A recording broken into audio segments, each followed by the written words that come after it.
주의 손잡고 믿음으로 갑니다. 우리 교회가 영원토록 살아야 할 삶이 아닐까 생각이 됩니다. 이 찬양의 고백을 드리니까 우리 옆에 분에게 또 인사를 안 시킬 수가 없는 것 같습니다. 당신의 손잡고 믿음으로 갑니다. 이렇게 한번 인사하겠습니다. 당신의 손잡고 믿음으로 갑니다. 찬양의 은혜가 있으면 사실 설교 다 했습니다. 그렇죠? 그래서 우리가 찬양을 통해 주시는 이 메시지로 이미 교회 공동체로서 또 살아야 할 삶에 대해서 결단을 드린다면 아마 설교에 특별한 은혜가 없어도 그런 하나님께서 은혜 주실 줄로 믿습니다. 지금 우리는 절기로 부활절 셋째 주를 보내고 있습니다. 근데 부활절 후에 둘째 주인데 절기 이름이 부활절 셋째 주입니다. 다시 말하면 오늘도 부활절입니다. 초대교회는 이 시기를 다른 절기의 또 다른 절기의 이름으로 불렀습니다. 기쁨의 50일. 부활은 무엇과도 바꿀 수 없는 기쁨이요 소망이기 때문에 부활절을 우리가 경험하고 정말 이 부활의 기쁨을 가지고 살아봅시다 하는 마음으로 기뻐하는 절기 50일.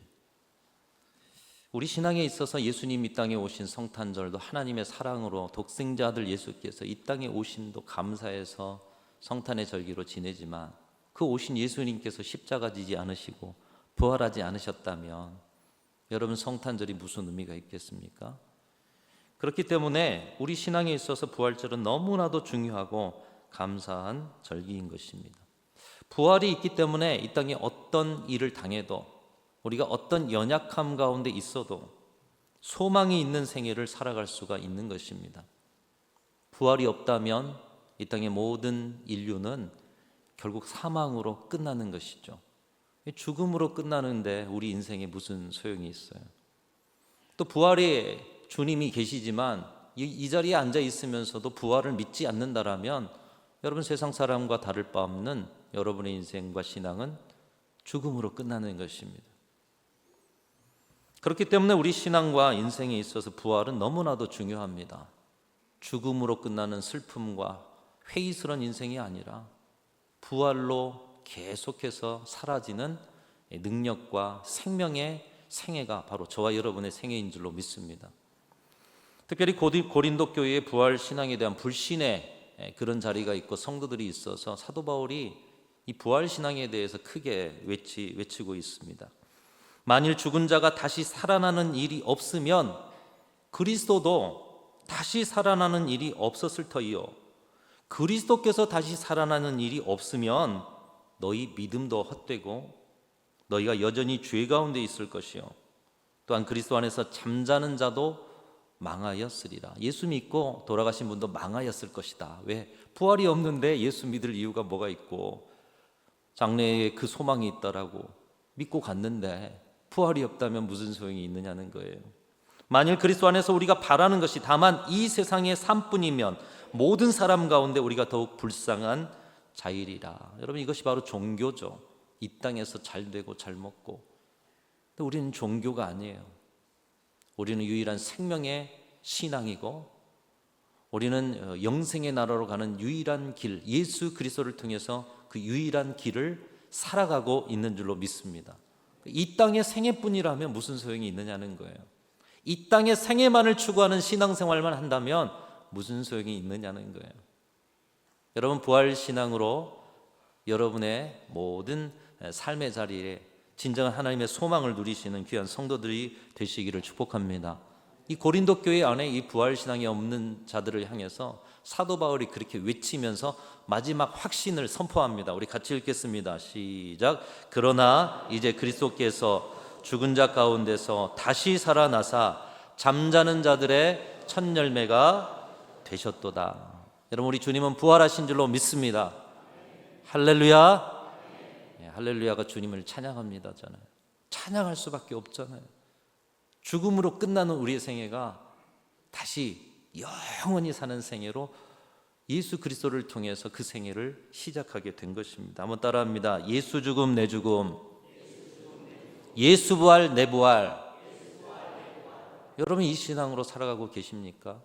죄 때문에 죽어질 수밖에 없는 우리가 예수님의 십자가와 부활로 다시 사는, 덤으로 사는 인생을 살아가고 있는 것이에요. 여러분 이것이 정말 기쁘고 감사한 일이라는 것을 여러분의 삶 속에서 날마다 고백하면서 살아가실 수 있기를 간절히 소망합니다. 이 기쁨을 어떻게 좀 느껴볼 수 있을까? 지금 이 자리에도 참 힘겨운 분들, 또 이 예배를 영상으로 함께 드리고 있는 분들 가운데도 여러 가지 힘겨운 것으로 죽음을 맛보고 있는 분들이 계실 거예요. 여러분 죽어가던 사람은 내일이 올까? 내일 아침도 해가 뜰까? 그 햇살을 내가 맞을 수 있을까? 당연한 아침인데 그 아침이 내게는 있을까? 그 아침에 일어나서 공기를 들이마시며 사람들과 대화를 나누며 가족들에게도 투덜대는 일상일 테지만 그런 일상을 살아갈 수 있을까? 제발 하루라도 더 그 소소한 일상을 살아갈 수 있고 사랑하는 사람들과 함께 할 수 있으면 얼마나 좋을까? 여러분 죽어가던 분들이나 육체적으로나 정신적으로 힘든 분들의 생각들 아니겠습니까? 그런데 항암이 성공을 합니다. 수술이 성공을 합니다. 회복과 치유가 일어납니다. 사고에서 기적적으로 보호되고 전쟁 가운데 포탄이 떨어지는 가운데도 이 포탄이 자신을 비껴가서 생명이 연장됩니다. 다가오는 하루를 다시 살 수 있게 되었을 때 대단한 어떤 것이 없을지라도 그 소소한 일상을 살아가는 것만으로도 감사합니다. 또 눈을 떴습니다. 기쁩니다. 숨을 쉬고 귀에 소리가 들리고 눈으로 세상을 바라보고 내 스스로 한 걸음 걷는 것만으로도 감사하고 기쁜 것 아니겠습니까? 그런 분들에게 남은 생애는 그저 그런 생애가 아니에요. 우울한 생애가 아니에요. 하루하루가 선물로 주어지신 생애예요. 나에게 주어진 제2의 생애를 결코 죄와 욕심으로, 불평과 원망으로, 미움과 다툼으로 소모하지 않고 사랑하기에도 짧은 생애, 낭비하기에 너무 아까운 생애. 여러분 어떻게 살아가겠어요? 작은 것 하나 해도 생명을 발견하고 기뻐하면서 살아가게 되는 줄로 믿습니다. 여러분 죽음의 위기를 극복하는 것도 이렇게 감사하고 기뻐하는데 하물며 사망 권세를 이기고 다시 살며 영원히 살 것을 우리에게 약속하시면서 그 삶을 부활로 보여주셨어요. 그 부활을 우리에게 주셨어요. 얼마나 기쁜 일입니까? 이것이 기쁨이 되지 않는다면 여러분 우리의 신앙은 헛것이에요. 헛것. 예수 믿는 자들은 부활의 증인이요 부활의 믿음으로 이 은혜와 기쁨을 매일 고백하며 살아가는 자들이 돼야 되는 줄로 믿습니다. 여러분의 입술에서 이 고백이 있으십시오. 주일마다. 그래서 부활절 세 번째 주 부활절이에요. 오늘도 그 부활의 기쁨을 오순절 성령이 오실 때까지 계속해서 오늘 또 부활절, 내일 또 부활절, 50일간 부활절. 여러분 초대교회가 이 50일 동안 이 부활의 기쁨을 나누는 기쁨의 50일 동안 어떤 일이 일어났습니까? 예수님께서 40일간 제자들과 함께 하시면서 하나님 나라의 일을 가르쳐 주셨어요. 그리고 승천하셨고 또 천사들을 통해 다시 오실 재림의 주에 대한 약속을 주시고 예수님이 보혜사 성령을 보내주신다고 했는데 그 후 10일 후에 오순절이 되자 성령이 마가의 다락방에 임하고 교회가 시작이 되었습니다. 엄청난 우리 신앙의 역사에 엄청난 일들이 이 50일간 일어나는 거예요. 부활의 역사, 하나님 나라에 대한 가르침, 그리고 승천하시면서 재림으로 다시 오실 것을 약속하고 성령 충만, 교회의 태동, 이 엄청난 일을 경험하면서 제자들이 삶이 바뀌는 것이에요. 그들은 이 기쁨을 무엇에도 빼앗기지 않기 위해서 이 기간 동안은 슬퍼하지 않았어요. 슬퍼할 일이 왜 없겠습니까? 50일인데. 근데 슬퍼하지 않고 금식하지 않고 무릎 꿇지 않고 감사 찬송만 올렸다라는 거예요. 기뻐하면서. 다시 말하면 이 기간에는 기뻐할 수 없는 중에도 기뻐하고 찬양할 수 없는 중에도 찬양하고 부활의 능력의 역사가 우리 가운데 있으므로 기뻐하고 또 기뻐했다라는 것입니다. 초대교회 기쁨의 50일 절기는 부활을 믿고 부활을 소망하는 가운데 살아가는 사람들, 저와 여러분들에게 어떤 삶을 살아가야 할지를 가르쳐주고 있습니다.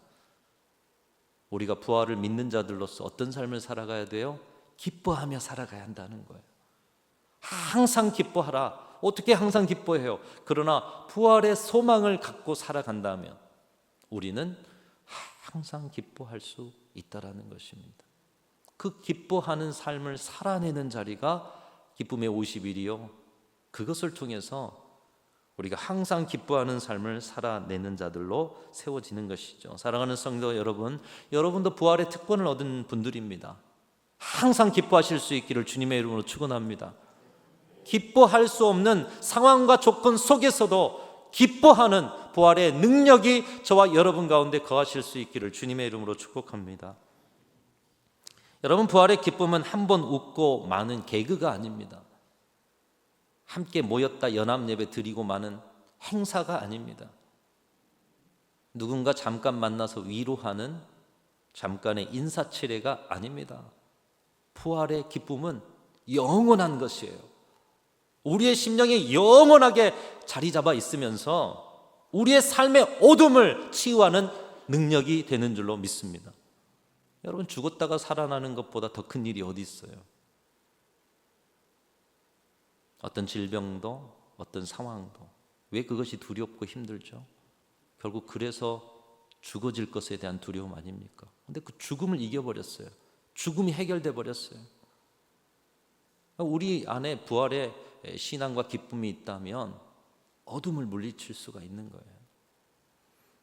부활의 기쁨은 존재를 바꿉니다. 내면의 체질을 바꿉니다. 무엇보다 삶의 방향을 바꿔버립니다.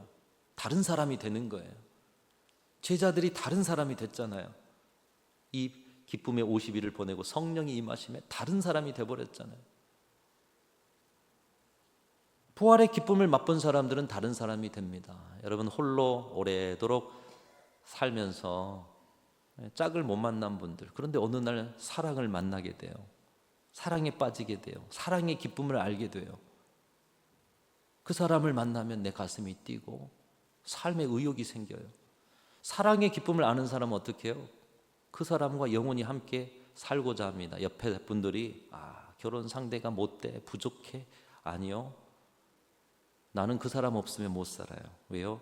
사랑의 기쁨의 맛을 알았기 때문에. 여러분, 기쁨을 맛본 자들은 기쁨을 빼앗기지 않기 위해서 모든 것을 거는 것입니다. 성인이 되어서 또 삶을 책임지면서 자기 자리를 준비해야 되는데 대책 없는 그런 여성과 남성들이 있다고 생각해 보세요. 근데 서로 만나서 결혼을 해요. 아이가 생겨요. 자신의 핏줄을 이은 아이가 태어나서 자기를 향해서 빵긋하게 웃더니 조금 지나니까 아장아장 걷다가 아빠, 엄마 하는 거예요. 아이가 자라고 아이가 자신을 아빠로 불러주고 엄마로 불러주는 기쁨. 이 기쁨을 맛본 부모는 어떻게 합니까? 자기 인생을 들여 이 아이를 책임지려고 애를 쓰는 거예요. 기쁨을 맛보면 삶이 달라집니다. 진정한 기쁨은 삶의 방향을 바꾸는 것이에요. 여러분, 예수님의 부활의 기쁨이 우리 가운데 있다면 삶의 방향이 달라져야 하는 것이에요. 정말 기쁘십니까? 정말 그것이 여러분의 인생의 모든 문제를 해결하는 능력이 되십니까? 체질이 바뀌고 삶의 방향이 달라지고 예수가 내 안에 사는 삶, 그것이 진정 예수 안에 새롭게 태어난 부활의 사람이라고 말씀드렸지만 체질이 바뀌어지는 것, 부활의 기쁨이 있어야 한다는 것입니다. 특별히 부활이 주는 기쁨은 생명을 걸게 하는데 가장 먼저는 주님을 위해, 주님의 나라를 위해 생명을 거는 것을 기쁨으로 여긴다는 것이에요.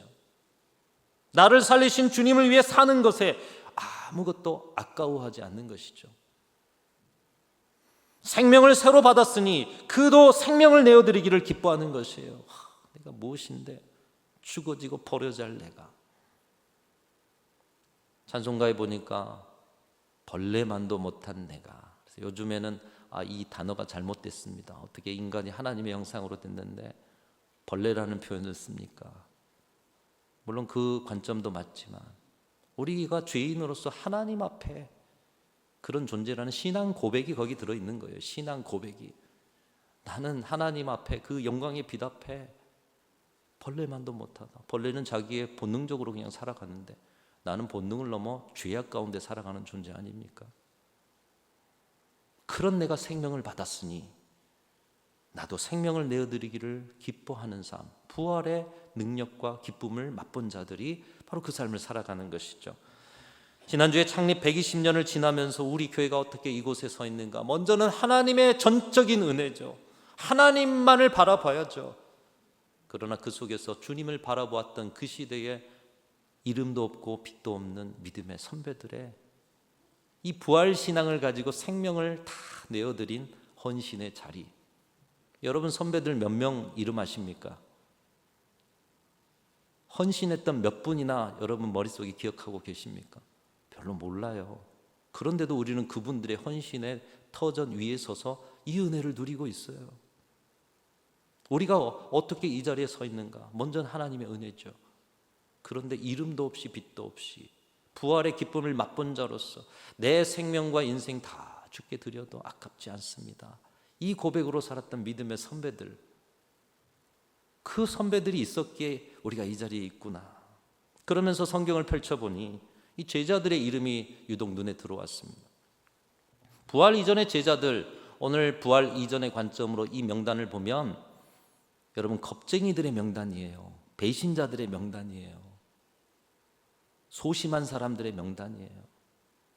그런데 부활 이후 이 기쁨의 50일을 보내고 성령 충만을 받아서 그들이 진정한 주님의 제자 사도로 살아갔던 자리를 보면 이분들의 이름은 순교자의 이름이 됩니다.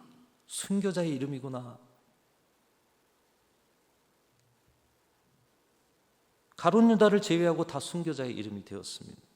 그런데 그 중에 유독 야고보의 이름이 눈에 갔습니다.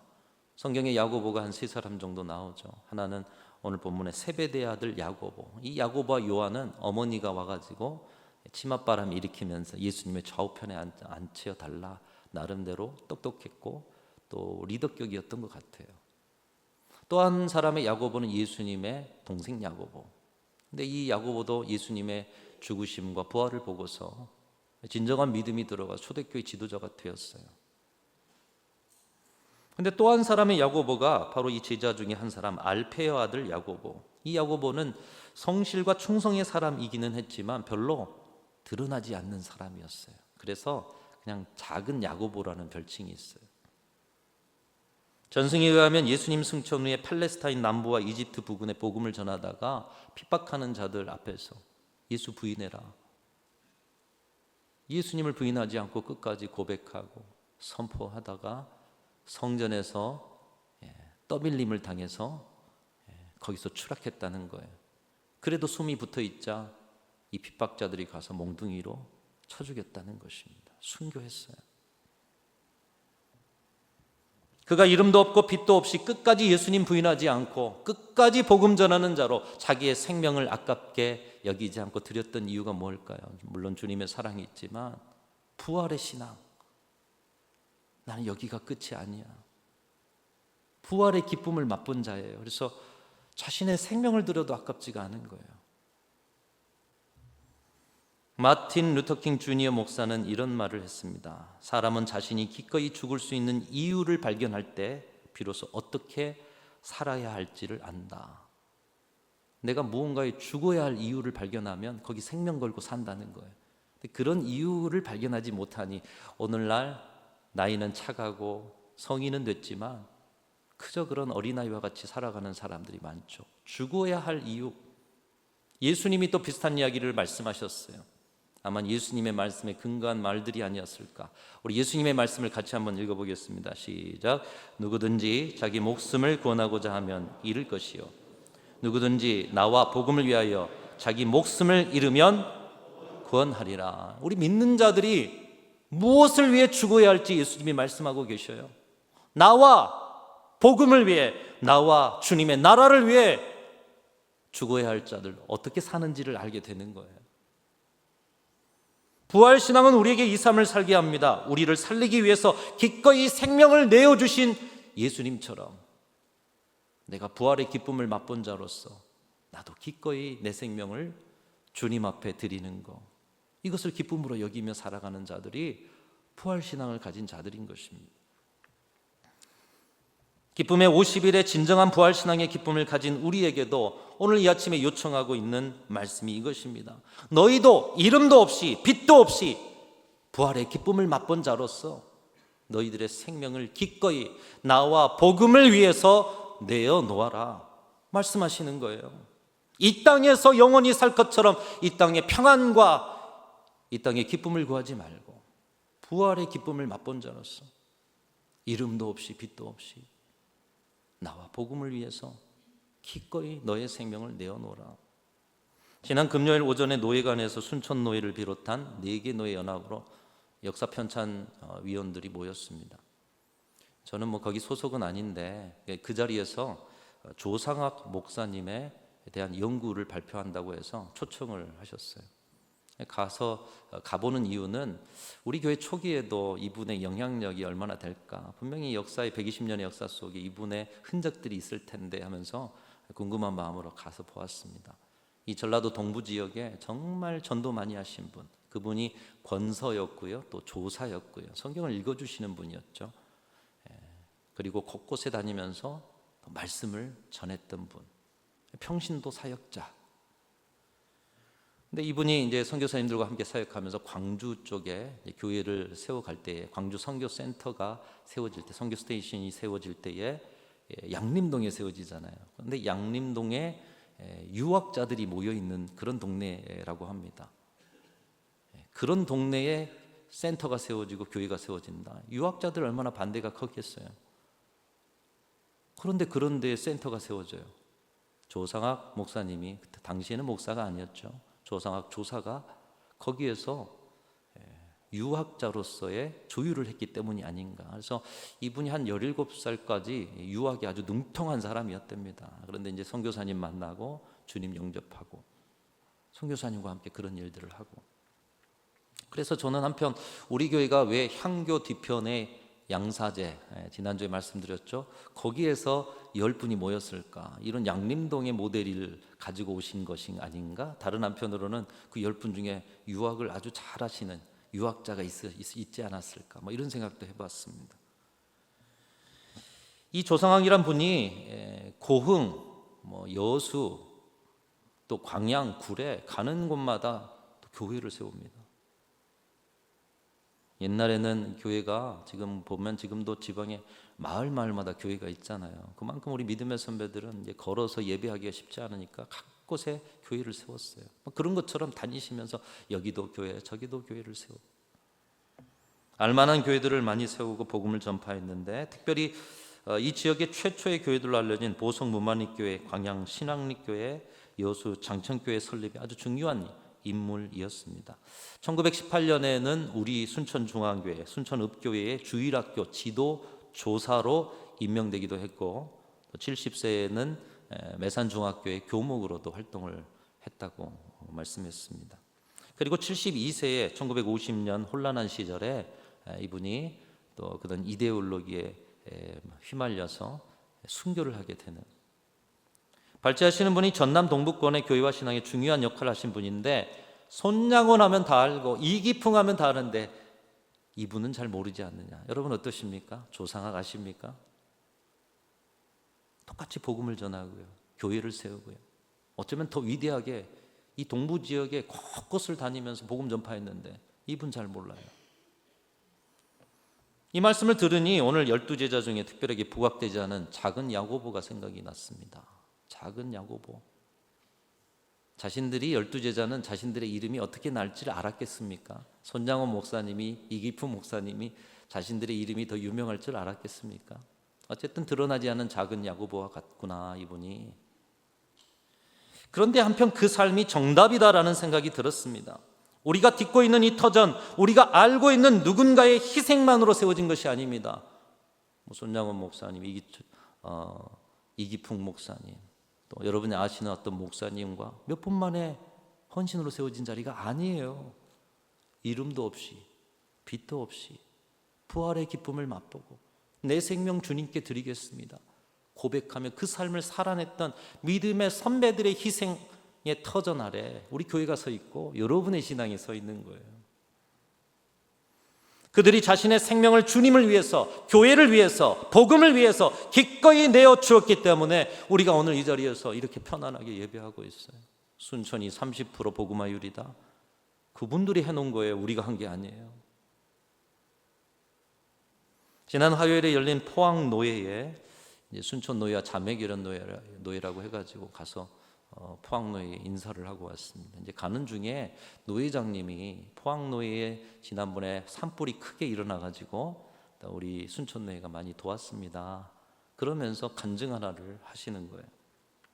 새벽 기도를 통해서도 나누었는데 다시 공유해 봅니다. 이 산불 위험 지역에 있었던 교회 하나가 당시에 리모델링을 좀 마치셨다는 거예요. 얼마 한 2달 됐나? 2달 전에.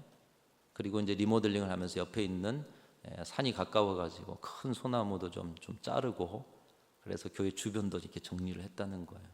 그런데 2달 후에 큰 산불이 일어난 거죠. 여러분, 리모델링을 하고 교회를 정부에 있는 산불에 다 타버리면 어떡해요? 근데 마을과 좀 떨어져 있는 교회 그 옆에 살고 계신 분이 원로 장로님 한 분이 살고 계셨다는 거예요. 불이 일어나고 그 화마가 이 동네로 점점 산을 타고 오는데 이 장로님이 이제 얼마 지나지 않아 우리 교회도 타겠구나. 근데 교회만 탑니까? 옆에 있는 자기 집도 타죠. 근데 불이 이렇게 오게 되는데 이 장로님이 교회로 달려가는 거예요. 보통이면 자기 집에 불을 먼저 끌려고 아니면 자기 몸을 피신하려고 이러는데 교회로 달려가서 그 예배당에 들어가 기도를 시작하셨다는 거예요. 여러분, 생명을 내놓은 자리 아니겠습니까? 점점 불길이 교회 근처로 다가옵니다. 화마에서 이 교회를 지켜주옵소서. 우리 교회 리모델링 한 지 이제 조금 일어서 보려고 애를 쓰는데 주님 다 타고 나면 어떻게 해요? 우리 후배들, 우리 성도들 어떻게 해요? 우리 목사님 어떻게 해요? 산불이 먼저 교회 쪽으로 덮쳐오는데 베이지 않은 다른 소나무 하나가 이렇게 타서 넘어지는 거예요. 그래서 교회의 창문 쪽으로 이렇게 넘어져가지고 그 불의 뜨거움이 그 유리도 녹이고 이렇게 이제 불이 붙어가려고 하는데 그런데 놀라운 일이 일어났다는 거예요. 불의 방향이 그 순간 다른 방향으로 확 불면서 교회 쪽에 불이 나지 않은 거예요. 근데 옆에 있던 장로님 집은 다 불타버리고 덩그러니 교회만 남아있다는 거예요. 노예 임원들이 방문해서 보니까 창문이 정말 그을러져 있어요.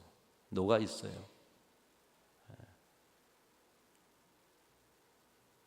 잿더미가 될 교회를 생각하면서 당신의 집과 생명까지도 내어드리는 마음으로 엎드렸던 이 원로 장로님의 간절함, 무모하다, 어리석다 이야기할 수 있어요.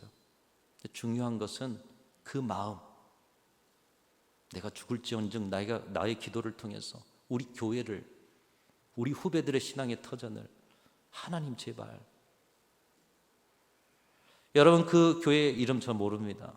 또 그 장로님 성함 몰라요. 그러나 이름도 없이 빛도 없이 그 교회를 위해서 자신을 내어 던지면서 내 생명이 어떻게 되든 한 우리 하나님께서 우리 교회를 지켜주옵소서 하는 그 기도를 하나님께서 특별히 들어주시고 그 교회를 앞으로 그 믿음 안에 든든하게 세워 가실 줄로 믿습니다.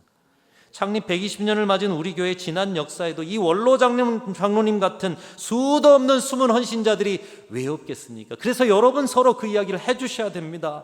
간증을 나누고 역사를 나누고 우리 교회도 그런 신앙의 터전 안에 믿음의 고백 안에 서 있다라고 자랑하셔야 돼요. 우리가 그들의 이름을 모르고 그들의 공로도 모르고 그렇지만 그 수많은 믿음의 선배들의 터전에 서 있는데 그들이 무엇을 했는지를 기억하셔야 하는 거예요. 부활의 기쁨을 맛본 자들이 자신의 생명을 내어주어도 주님, 제 생명 주님 걷어가셔도 저는 기쁩니다. 이 고백으로 헌신하셨기에 우리는 그 터전 안에서 우리의 신앙과 교회를 이렇게 세워가고 그 은혜를 맛보고 있는 줄로 믿습니다. 그들의 이름 우리는 모르지만 주님은 아십니다. 천국에서 해같이 빛날 이름들인 줄로 믿습니다. 그리고 그 은혜를 알고 2026년에 부활의 기쁨 가운데 있는 저와 여러분에게도 너희가 부활의 기쁨을 맛보았느냐? 너희의 생명을 내가 너희에게 준 것처럼 나에게 내놓을 그 기쁨을 가지고 살아가고 있느냐? 이름도 없이 빛도 없이 감사하며 너의 생명을 내놓을 그 자리로 나아가라. 주님은 우리에게 그렇게 말씀하고 계십니다. 사랑하는 성도 여러분, 여러분의 부활의 기쁨을 여러분 자신의 잠깐 동안의 웃음으로 바꾸지 마시고 오늘 우리 믿음의 선배들이 보여주었던 것처럼 여러분의 생명을 주님께 내어드릴 자리로 나아가셔서 진정으로 여러분의 부활의 기쁨이 또 다른 열매가 되는 놀라운 역사가 일어나시기를 주님의 이름으로 축원합니다. 그 터전 위에 120년을 넘어 우리 믿음의 후배들이 서게 될 것입니다. 그 비전을 바라보면서 하늘의 미랄이 되시는 저와 여러분들이 다 되시기를 주님의 이름으로 축복합니다. 하나님 아버지 감사합니다. 부활의 기쁨이 맺는 또 다른 터전 아래 저희가 서 있음을 감사하며 이제 저희도 내 생명 주님께 드리기를 기뻐하는 신앙과 헌신으로 주의 뜻을 이루어가게 하여 주시옵소서. 그 삶을 이루실 부활의 주인 되신 우리 구주 예수 그리스도 이름으로 간절히 기도하옵나이다. 아멘.